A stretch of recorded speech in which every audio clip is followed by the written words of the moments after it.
नमस्कार साथियों, मैं रामनिवास सर। स्वागत है आपका ज्ञान स्त्री गुरुकुल हापुड़ के प्लेटफॉर्म पर। साथियों, आज हम हिंदी व्याकरण के एक बेहद महत्वपूर्ण विषय क्रिया पर चर्चा करेंगे। क्रिया किसे कहते हैं, क्रिया के कितने प्रकार होते हैं। तो साथियों, समझते हैं क्रिया की परिभाषा। क्रिया जिस शब्द से किसी कार्य का होना करना पाया जाता है उसे क्रिया कहते हैं। ठीक है साथियों, जिस शब्द से किसी कार्य का करना या होना पाया जाता है उसे क्रिया कहते हैं। देखो साथियों, जैसे एक शब्द है हमारा पढ़, एक शब्द है हमारा पढ़। अब हमने पढ़ शब्द लिखा, अभी हमारा क्रिया शब्द पूरा नहीं हुआ। साथियों, जैसे हमारा पढ़ शब्द है और पढ़ शब्द में ना प्रत्यय हमने जोड़ दिया तो ये होगा हमारा पढ़ना। इस प्रकार क्रिया के मूल धातु शब्द में प्रत्यय जोड़ने पर और प्रत्यय भी ना प्रत्यय जोड़ने पर क्रिया शब्द बनता है। ठीक है साथियों, दूसरी बात, जितने भी आपके मूल धातु क्रिया शब्द होते हैं ये वाले, है ना, ये आपके रूढ़ शब्द होते हैं। यदि इनका खंड किया जाए तो किसी भी खंड से अर्थ नहीं आता है। आगे बढ़ते हैं इसी क्रम में। क्रिया मुख्य रूप से दो प्रकार की होती है, सकर्मक क्रिया और अकर्मक क्रिया। तो पहले हम सकर्मक के बारे में जानते हैं। ठीक है साथियों, अंग्रेजी में भी आपके हेडिंग डले हुए हैं, अंग्रेजी में भी आप इसको आसानी से करना सीख जाएंगे। उत्तर प्रदेश में होने वाली जितनी भी परीक्षाएं होती हैं वहाँ ज़्यादातर में हिंदी आती है, तो सभी के लिए ये टॉपिक बहुत ही महत्वपूर्ण है और सीटेट यूपी टेट के लिए खास तौर से। और जहां इंग्लिश आती है, इंग्लिश को समझने के लिए भी मैंने अंग्रेजी में हेडिंग डाले हुए हैं ताकि अंग्रेजी को भी आप आसानी से समझते चलें। साथियों, क्रिया के होने पर उसका अर्थ पूरा करने के लिए कर्म ऑब्जेक्ट की जरूरत पड़ती है ना, उसे सकर्मक क्रिया कहते हैं। जैसे हमारा वाक्य है राम फल खाता है ना। एक वाक्य यदि हम बोलें, फल को काट दें, राम खाता है, तो राम क्या खाता है, हमारा वाक्य पूरा नहीं हो रहा है। राम खाता है बस, तो यह है आपकी अकर्मक क्रिया, मतलब कर्म नहीं है इसमें। राम फल खाता है तो अब होगी हमारी सकर्मक क्रिया। एक चीज और, यदि हम दिए गए क्वेश्चन से प्रश्न करते हैं, जैसे राम फल खाता है और एग्जामिनर ने पूछा है निम्नलिखित वाक्य में कौन सा कर्म है, तो इसके लिए आप क्वेश्चन कीजिए राम क्या खाता है। तो क्या का जवाब यदि आता है तो आपका, जैसे राम क्या खाता है, राम फल खाता है, तो वाक्य में फल आपका कर्म है और संबंधित वाक्य आपका सकर्मक क्रिया है। इसके बारे में आगे और विस्तार से चर्चा करेंगे। बढ़ते हैं आगे अगले हेडिंग की तरफ। देखो, एक शब्द है वह किताब पढ़ता है ना। क्या पढ़ता है, किताब पढ़ता है, तो किताब आपका कर्म है। इसी तरह से मैंने पत्र लिखा, क्या लिखा, पत्र लिखा, तो पत्र आपका कर्म है। तीनों वाक्य आपके सकर्मक क्रिया हैं। आगे बढ़ते हैं। देखो, मैंने यह लिखा हुआ भी है, क्या या किसको जैसे प्रश्न पूछने पर उत्तर मिलता है, अकर्मक क्रिया। अकर्मक क्रिया अंग्रेजी में हेडिंग डला हुआ है, अंग्रेजी के लिए भी आप समझ सकते हैं, है ना। बहुत आसान तरीके से अंग्रेजी में भी आपका सुधार हो जाएगा। वह सोता है, कहाँ सोता है नहीं पता लग रहा है ना, तो यह आपकी अकर्मक क्रिया है। बच्चा हंसता है, क्यों हंसता है ये भी हमें नहीं पता लग रहा क्यों हंसता है।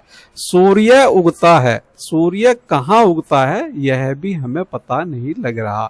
अगर यह होता वाक्य कि सूर्य पूरब में उगता है तो पूरब हमारा सकर्मक क्रिया हो जाती, पूरब हमारा कर्म बन जाता।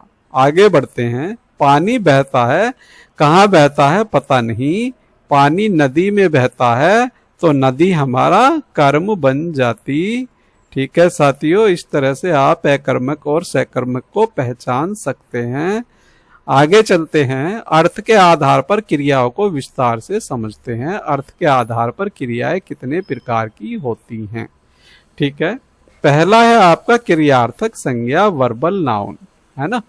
क्रिया से बनी संज्ञा या परिभाषा, जब क्रिया का प्रयोग संज्ञा नाम के रूप में किया जाए उसे क्रियार्थक संज्ञा कहते हैं। देखो साथियों, जैसे यह है, खेलना स्वास्थ्य के लिए हानिकारक है या लाभदायक है, दिया गया वाक्य ये है। ठीक है, किसी किसी के लिए हानिकारक भी हो जाता है ना।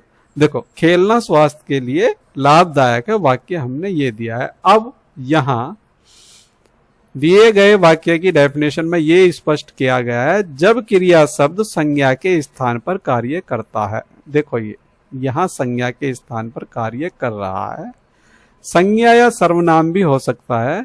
तो देखो, खेलना स्वास्थ्य के लिए लाभदायक है, तो खेलना ये आपका क्रियार्थक संज्ञा बन जाता है। इसी तरह से पढ़ना बुद्धिमत्ता का कार्य है, तो पढ़ना आपका क्रिया शब्द संज्ञा या सर्वनाम की जगह प्रयोग किया है, तो यह आपका क्रियार्थक संज्ञा बन जाता है। आगे बढ़ते हैं, संयुक्त क्रिया, कंपाउंड वर्ब, है ना। संयुक्त क्रिया किसे कहते हैं? जब दो या दो से अधिक क्रियाएं मिलकर एक नया अर्थ प्रकट करती हैं, यानी कि दो या दो से अधिक क्रियाएं एक साथ आती हैं। भाग जाना, पढ़ लेना, हंस पड़ा, सो गया, ये आपकी दो क्रिया है। कैसे हैं? देखो, पढ़ प्लस ना, पढ़ना, बैठ प्लस ना, बैठना, हंस प्लस ना, हंसना, पढ़ प्लस ना, पढ़ना। इसी तरह से आपकी ये दो क्रिया एक साथ हैं, तो इस तरह के वाक्य आपके संयुक्त क्रिया कहलाते हैं। मैं समझता हूं आप इसको अच्छी तरह से समझ गए होंगे। इसके बाद है हमारा सहायक क्रिया। सहायक क्रिया, सहायक क्रिया के लिए हेडिंग आपके सामने अंग्रेजी में भी दिया गया है। जो क्रिया मुख्य क्रिया के अर्थ को पूरा या स्पष्ट करने के लिए आती है उसे सहायक क्रिया कहते हैं। कहने का मतलब यह है कि सहायक क्रिया से कार्य के पूर्णता होने का पता वर्तमान काल, भूतकाल और भविष्य काल में होता है का पता चलता है। वह खेल रहा है सहायक क्रिया है। मैं पढ़ाई कर चुका हूँ, ये आपकी चुका हूँ सहायक क्रिया है। वह गाना गाती रही आपकी सहायक क्रिया है। तीनों सहायक क्रियाओं से कार्य के पूर्णता होने के काल का पता चलता है। ठीक है साथियों, सहायक क्रिया से हमारे कार्य के काल के पूरा होने का पता चलता है। पूर्णकालिक क्रिया, चौथा नंबर, हेडिंग आपके सामने अंग्रेजी में भी। जो क्रिया भूतकाल में हुई किसी कार्य को व्यक्त करती है उसे पूर्णकालिक क्रिया कहते हैं। यानी कि वाक्य में एक क्रिया भूतकाल में हो गई और उसके बाद कोई नई क्रिया हो रही है, जैसे राम ने खाना खाया, है ना।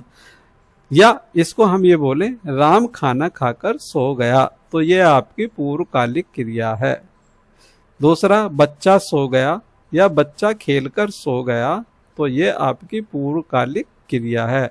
इसमें साथियों एक चीज का और ध्यान देना होता है, दोनों क्रियाओं को करने वाला एक ही व्यक्ति होना चाहिए। जैसे साथियों इस तरह के भी वाक्य आपको देखने के लिए मिल सकते हैं, जैसे डॉक्टर आया और रोगी को दवा देकर चला गया। कार्य को करने वाला एक ही व्यक्ति है। पहले डॉक्टर आया, यहाँ आपकी पूर्वकालिक क्रिया है, और रोगी को दवा देकर चला गया, यहाँ भी आपकी पूर्वकालिक क्रिया है। यानी कि दोनों क्रियाओं को एक ही आदमी के द्वारा किया गया है। यदि यहाँ वाक्य में डॉक्टर आया और रोगी चला गया तो यहाँ आपका वाक्य गलत हो जाता। इस तरह के वाक्य में आपकी पूर्वकालिक क्रिया नहीं होती है। इसलिए पूर्वकालिक क्रिया में दोनों कार्य एक ही व्यक्ति द्वारा भूतकाल में किए जाने चाहिए। आगे बढ़ते हैं, द्विकर्मक क्रिया, डबल ऑब्जेक्ट वर्ब, है ना। आगे इसको समझते हैं आसान तरीके से। जैसे जिस क्रिया के साथ दो कर्म, जिस क्रिया के साथ दो कर्म ऑब्जेक्ट जुड़े होते हैं उसे द्विकर्मक क्रिया कहते हैं। जैसे यहाँ दो कर्म की बात कर रहा है, उसने राम को किताब दी, तो हम यहाँ दो कर्म कैसे पहचानेंगे? इसका सीधा सा तरीका यह है, उसने किताब किसको दी? उसने किताब राम को दी। एक कर्म आपका ये निकल के आ गया। फिर उसने राम को क्या दिया? दूसरा आपका ये आ गया, किताब दी। तो आपके दो कर्म यहाँ निकल कर आ गए। एग्जामिनर अगर यह पूछता है कि दिए गए वाक्य में दूसरा कर्म कौन सा है, तो आपका दूसरा कर्म किताब है। और यदि पहला कर्म पूछता है तो पहला कर्म राम है। इसी तरह से माँ ने बच्चे को मिठाई दी। माँ ने बच्चे को क्या दी? मिठाई दी, है ना। ये आपका कर्म निकल गया। माँ ने किसको मिठाई दी? माँ ने बच्चे को मिठाई दी। तो पहला कर्म आपका ये है और दूसरा कर्म आपका ये है। वाक्य में दो कर्म दिए गए हैं। इसी तरह से आगे बढ़ते हैं। नाम बोधक क्रिया। नाम बोधक के लिए अंग्रेजी में हेडिंग आपके सामने दिया गया है। अंग्रेजी ग्रामर वाले बच्चों के लिए ये बहुत आसान रहेगा। जब वाक्य में क्रिया से पहले संज्ञा या विशेषण जुड़ जाता है, ध्यान देने की बात है, संज्ञा या विशेषण की बात कह रहा है। जैसे रक्त खोलना, पीला पड़ना, लाठी मारना। ये लाठी होगा साथियों, ये लाठी है ना, लाठी है ये। इसको आप लाठी ये वाला समझना, ठीक है। लाठी मारना। तो जब क्रिया से पहले संज्ञा या विशेषण जुड़ जाते हैं, ये आपका क्रिया है। क्रिया से पहले संज्ञा जुड़ गई, ये आपका विशेषण है, ये आपका संज्ञा है। इस तरह के वाक्य जुड़ने पर नाम धातु क्रिया है, नाम बोधक क्रिया बन जाते हैं। मैं समझता हूँ आप इनको अच्छे तरीके से समझ गए होंगे। इससे संबंधित बहुविकल्पीय प्रश्नों की एक सीरीज आपके सामने आ गई है। इन बहुविकल्पीय प्रश्नों से जो भी आपकी कठिनाइयां बची हुई हैं, वे आपको आसान तरीके से हल करा दी जाएंगी। जैसे प्रश्न नंबर 1 है, पढ़ाई शब्द किस क्रिया से बना है? तो पढ़ाई शब्द पढ़ना क्रिया से बना है। अब पढ़ना शब्द किससे बना है? तो पढ़ना शब्द साथियों पढ़ धातु से बना है। आगे चलते हैं इसी क्रम में।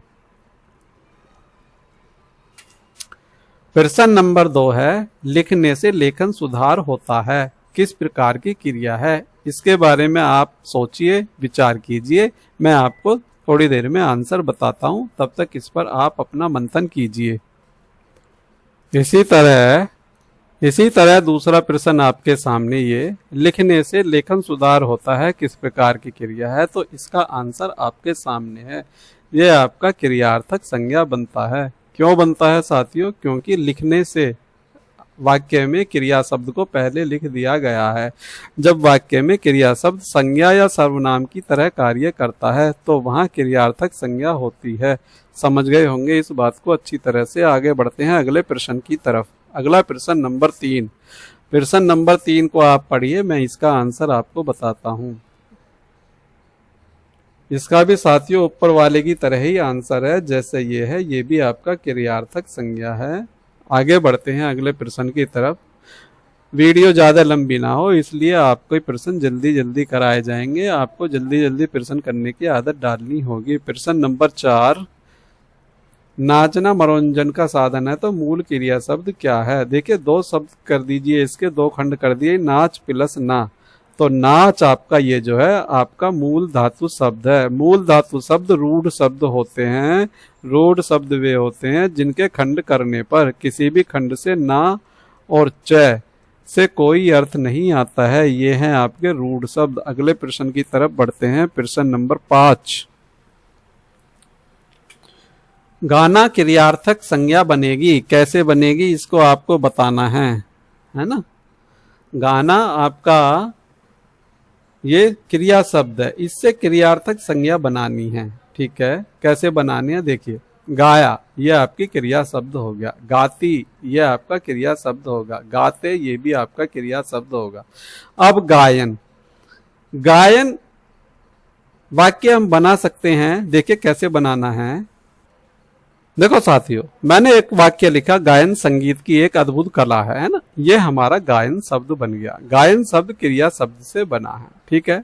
अब गायन आपका ये संज्ञा से पहले आ रहा है, तो संज्ञा से पहले आ रहा है तो ये आपका क्रियार्थक संज्ञा शब्द बनेगा। आगे चलते हैं इसी क्रम में अगले प्रश्न की तरफ चलते हैं। प्रश्न नंबर 6 आपका संयुक्त क्रिया या कंपाउंड वर्ब। देखिए ये अगला प्रश्न है आपका, इसमें आपको बताना है कंपाउंड वर्ब। आप बताइए, सोचिए, मैं फिर आपको बताता हूं कैसे इसमें कंपाउंड वर्ब है।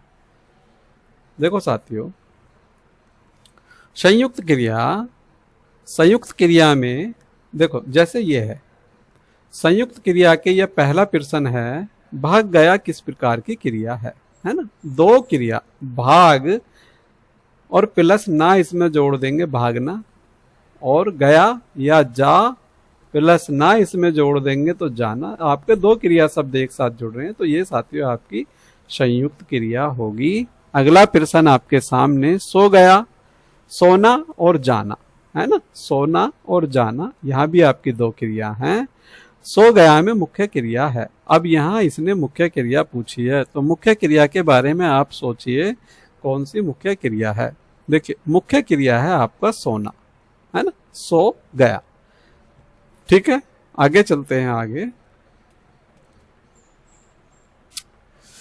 गया तो साथियों इसमें सहायक क्रिया का काम कर रही है, मुख्य क्रिया मेन वर्ब यही है। आगे चलते हैं प्रश्न नंबर 4। प्रश्न नंबर 4 है, हंस पड़ा, यह क्रिया बताती है।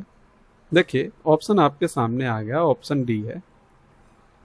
हंसना और पढ़ना दो क्रिया आपकी बनती हैं, ठीक है, हंसना और पढ़ना, इसलिए यह आपकी संयुक्त क्रिया बनती है। ऑप्शन डी आपका करेक्ट आंसर है। प्रश्न नंबर 5 है, आ गया किस प्रकार की क्रिया है। आ गया किस प्रकार की क्रिया है, तो आना और जाना, है ना, ये भी आपकी संयुक्त क्रिया है। आगे चलते हैं अगले प्रश्न की तरफ। रोक लिया, यह किस प्रकार की क्रिया है। रोक लिया यह किस प्रकार की क्रिया है, तो साथियों ये भी आपकी संयुक्त क्रिया बनेगी। जैसे रोकना और लिया या लेना, तो ये आपकी संयुक्त क्रिया बनेगी। आगे चलते हैं इसी क्रम में, दौड़ पड़ा, यहां भी आपकी संयुक्त क्रिया होगी, दौड़ना और पढ़ना, है ना। इस तरह के प्रश्न आपसे पूछे जा सकते हैं, इसी तरह के प्रश्न एग्जाम्स में आते हैं। अब सहायक क्रिया से संबंधित आपके क्वेश्चन आते हैं। सहायक क्रिया खेल रहा है में सहायक क्रिया क्या है, तो खेल रहा है में सहायक क्रिया आपको बतानी है। तुरंत सोचिए, फिर मैं आपको इसका आंसर बता रहा हूं।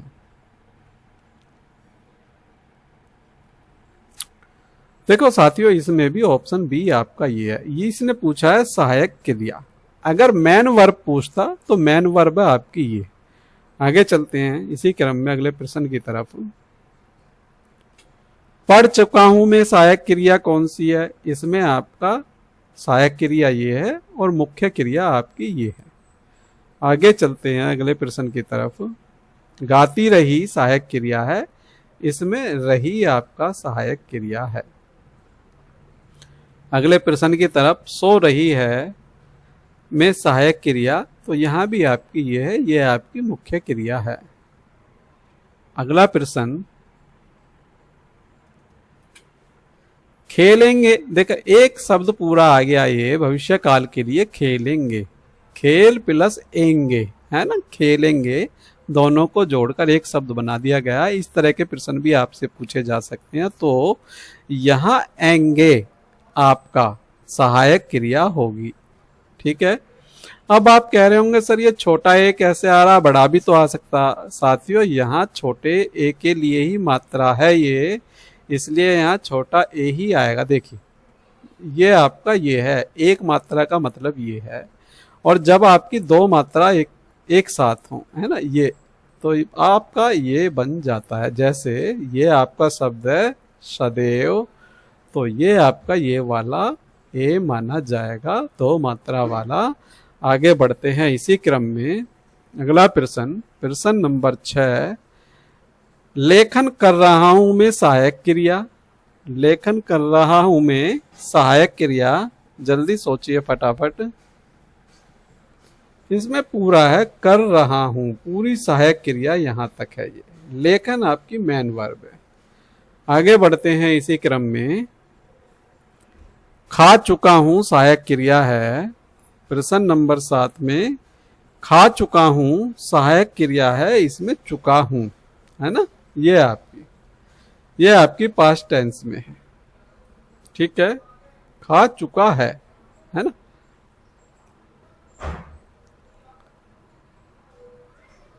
पास्ट टेंस में नहीं होगा, ये आपका प्रेजेंट में ही होगा। खा चुका है, अभी खा चुका है ना। एक शब्द देखो, यहां से मुझे एक चीज याद आई, मैं आपको बताता हूं। देखो मैंने ये 3 जगह वाक्य लिखा, एक तरह से उपवाक्य हैं ये। गया, दूसरा गया है, तीसरा गया था, है ना। बच्चा गया, ये भी हमारा पास्ट टेंस में। बच्चा गया है, ये हमारा कौन से टेंस में आएगा? ये भी हमारा पास्ट टेंस में ही आएगा। ठीक है साथियों, तो इसको देख के मुझे ये याद आ गया था, लेकिन ये वर्तमान में है। अच्छा, दूसरा बच्चा गया था, ये भी हमारा पास्ट टेंस में ही आएगा। अब हिंदी में जो आपके भूतकाल हैं, जब मैं काल वाला टॉपिक पढ़ाऊंगा तो सारी चीजें आपको क्लियर कर दूंगा। हिंदी के काल से भी प्रश्न आपके पूछे जाते हैं। हिंदी के काल में और अंग्रेजी के काल में थोड़ा सा अंतर है, चीजें वही हैं, लेकिन यहाँ काल, भूतकाल और आपका वर्तमान काल। भूतकाल आपका यहाँ 6 प्रकार का है और वर्तमान काल आपका 5 प्रकार का और भविष्य काल आपका 3 प्रकार का है। इस तरह से यहाँ कालों को डिवाइड किया गया है। आगे चलते हैं अगले प्रश्न की तरफ। अगला प्रश्न है हमारा पूर्वकालिक क्रिया से संबंधित। जैसे खाया, यह किस काल की क्रिया है? खाया, यह आपकी पूर्वकालिक क्रिया से संबंधित है, तो यह आपकी आएगी भूतकाल में। अगला प्रश्न आपके सामने, अगले प्रश्न का आंसर आपको देना है। प्रश्न नंबर 2, प्रश्न नंबर 2 का आंसर आपको सोचना है। यह भी आपका साथियों भूतकाल ही आएगा। अगला प्रश्न, प्रश्न नंबर 3 क्या कहता है? लिखी यह क्रिया बताती है। ये भी साथियों आपका भूतकाल ही है। इस तरह के भी प्रश्न आपके पूछे जा सकते हैं। आगे प्रश्न, अगला नंबर है आपका प्रश्न नंबर 4। प्रश्न नंबर 4 कह रहा है गया यह किस प्रकार की क्रिया है? तो साथियों यह भी आपकी पूर्वकालिक क्रिया के अंतर्गत ही आएगा। क्रिया पास्ट में हो चुकी है। इसके बाद बबली आ गई है ना, वही चीज मैं यहाँ फिर आगे घूम के, यह क्रिया है। देखो बबली आ गई है ना। प्रश्न नंबर 5, प्रश्न नंबर 5 का आंसर आप सोचिए, फिर मैं बताता हूँ। देखो बबली आ गई है, ये भी आपका भूतकाल में ही है ना। अच्छा, अगर ये होता बबली आती है ना, बबली आती है, तो फिर यह आपका वर्तमान काल में हो जाता है ना। बबली आ गई है, ये पता नहीं कितनी देर पहले आई है, लेकिन आ गई है तो यह आपका भूतकाल ही माना जाएगा। इसको थोड़ा ध्यान से समझना है आपको। आगे चलते हैं अगले प्रश्न की तरफ। प्रश्न नंबर 6, प्रश्न नंबर 6 का भी ऑप्शन आपका बी ही ठीक है, ये भी आपका भूतकाल है। अगला प्रश्न, सोई यह शब्द, सोई यह शब्द अकर्मक, पूर्वकालिक, द्विकर्मक या नाम बोधक है? तो इसका आपको आंसर बताना है क्या है। ये भी आपका साथियों पूर्वकालिक में ही आएगा। बच्ची सोई है या बच्ची सोई थी, ये आपका पूर्वकालिक में ही आएगा। आगे चलते हैं अगले प्रश्न की तरफ। द्विकर्मक क्रिया, 2 कर्मक क्रिया से भी कुछ प्रश्न हम यहाँ बनाकर लाए हैं। राम को किताब दी है, राम को किताब दी, इसमें 2 कर्मक क्रिया है। अब जो 2 कर्मक क्रिया है, इसमें पहली क्रिया कौन सी है, दूसरी क्रिया कौन सी है, यह आपको बताना है। तो आप तुरंत बता दीजिए इसमें क्या होना चाहिए। देखो इसमें जो क्रिया, इसमें देखो 2 कर्मक क्रिया पूछी है साथियों, इसमें अभी कर्म नहीं पूछा। आप कर्म मत समझना, इसमें क्रिया पूछी है। राम को किताब दी में 2 कर्मक क्रिया है, तो इसमें 2 कर्मों की जो क्रिया है वो है ये, है ना। अब वो कहता है राम को किताब दी, इसमें 2 कर्म कौन कौन से हैं? तो 2 कर्म, पहला कर्म है आपका किसको दी किताब? राम को दी। राम को क्या दिया? किताब दी, है ना साथियों। इस तरह से आपको क्वेश्चन को समझ के करना है, जल्दबाजी में आपको क्वेश्चन गलत नहीं करना है। जल्दबाजी में क्वेश्चन तब गलत होता है जब आपका आंसर तो आपको पता होता है लेकिन आप जल्दबाजी में उसका ऑप्शन कर देते हैं। अगला प्रश्न नंबर 2, माँ ने बच्चे को मिठाई दी, इसमें 2 कर्मक क्रिया कौन है ना। अब यहाँ कह रहा है बताइए प्रश्न नंबर 2 में बताइए 2 कर्मक क्रिया ही कह रहा है साथियों, 2 कर्म नहीं, इसमें 2 कर्म नहीं पूछ रहा, 2 कर्मक क्रिया है तो 2 कर्मक क्रिया आपकी इसमें भी दी है। अब इसमें 1 मिनट, इसमें यदि कहता है दिए गए वाक्य में कर्म कौन सा है ना, तो पहला कर्म है आपने, माँ ने मिठाई किसे दी, बच्चे को दी, बच्चे को माँ ने क्या दिया, मिठाई दी, है ना। 2 कर्म आपके ये हैं।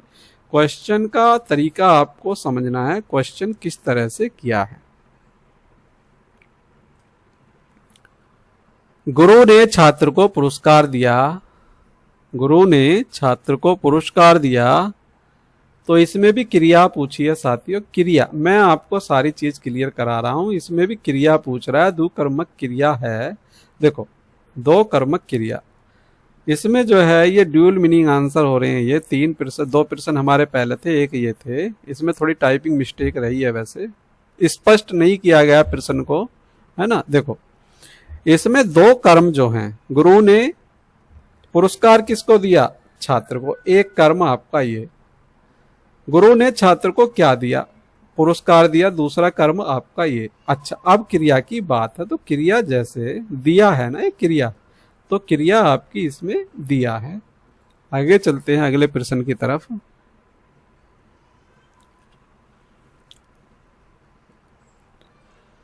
आगे आती है साथियों हमारी नाम बोधक क्रिया। नाम बोधक क्रिया जैसे रक्त खोलना में कौन सी क्रिया है, रक्त खोलना में कौन सी क्रिया है, तो साथियों यह है आपका डी ऑप्शन, नाम बोधक क्रिया। नाम बोधक क्रिया क्यों है, क्रिया से पहले जब संज्ञा शब्द या विशेषण शब्द जुड़ जाता है, क्रिया से पहले जब संज्ञा या विशेषण शब्द जुड़ जाता है तो वहां नाम बोधक क्रिया होती है। अगला प्रश्न की तरफ चलते हैं। प्रश्न नंबर 2, प्रश्न नंबर 2 कहता है सूर्य चमकता है आकाश में, सूर्य चमकता है आकाश में, तो इसमें कौन सी क्रिया है, तो इसमें भी आपकी साथियों यही होगी नाम बोधक क्रिया, सॉरी नाम बोधक क्रिया नहीं, 1 मिनट, हाँ साथियों इसमें भी नाम बोधक क्रिया ही होगी। क्यों होगी, देखो सूर्य चमकता है आकाश में, चमकता है ना, चमकता है शब्द, जो चमकता शब्द है ये क्रिया शब्द है, क्रिया शब्द संज्ञा शब्द से पहले आ गया, जब क्रिया शब्द संज्ञा शब्द से पहले आ गया तो यह आपका नाम बोधक क्रिया शब्द बन जाएगा। आगे चलते हैं अगले प्रश्न की तरफ।